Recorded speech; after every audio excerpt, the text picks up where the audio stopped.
If a group of people were faking a religion, would they write something that could completely blow their cover, or set themselves up for failure, or make a claim that modern science could easily disprove?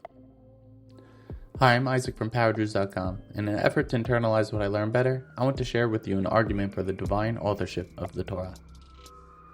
Now, there are many ways to explore whether the Torah is from God, but this one is different. It's called the psychological argument, based on Rabbi Monty Berger, and it asks a simple question. If people made this up, why would they sabotage their own credibility from the start? Today we'll look at 3 out of many examples straight from the Torah that are so irrational to include from a human standpoint that they actually serve as signatures of divine authorship. Let's begin by setting the scene. Imagine you're living 3,300 years ago, and you've been chosen to be part of a select committee. Your job is to write a book and convince millions of people and their descendants that it was given to them by God. We want people to follow it, trust it, and believe in it, so we're going to include some obvious laws. Don't kill, don't steal, honor your parents, basic stuff.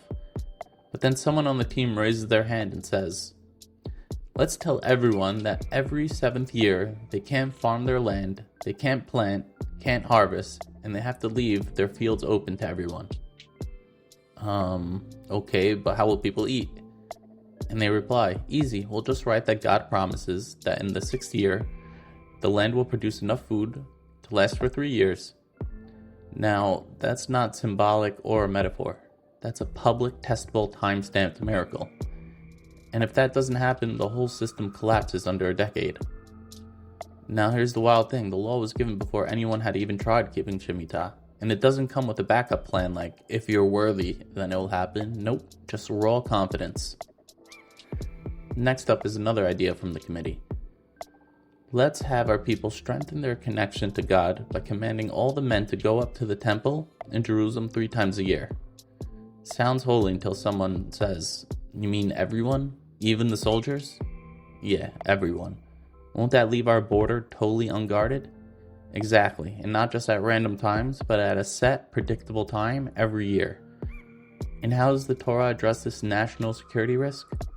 It says, when you go up, no one will covet your land, I will protect it. This is either divinely inspired or a recipe for disaster. No general, no king, and no human rider would ever risk their nation this way, unless they were certain that God was guarding their borders. Finally, is the kosher laws. The Torah says that a land animal must both chew its cud and have split hooves to be kosher. Simple enough, but then it makes a bold claim. It names 4 animals that have only one of the 2 signs and says these are the only ones in the world like this, without exception.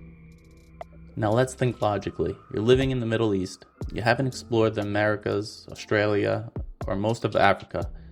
You don't know 99% of the animal kingdom, and yet you're going to make a global claim like this?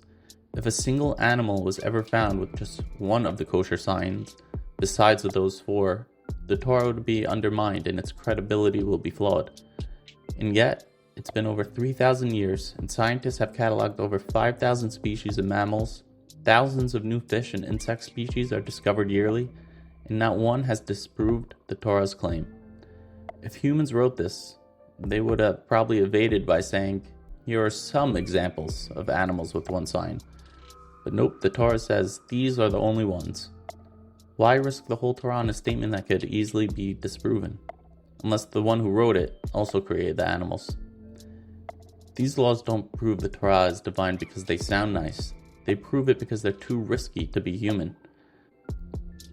So here's the question.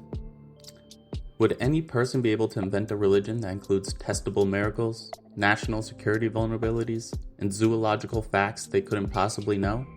Or is this the fingerprint of God's authorship? If this changed your perspective, leave a comment or share it with someone. Thanks for watching.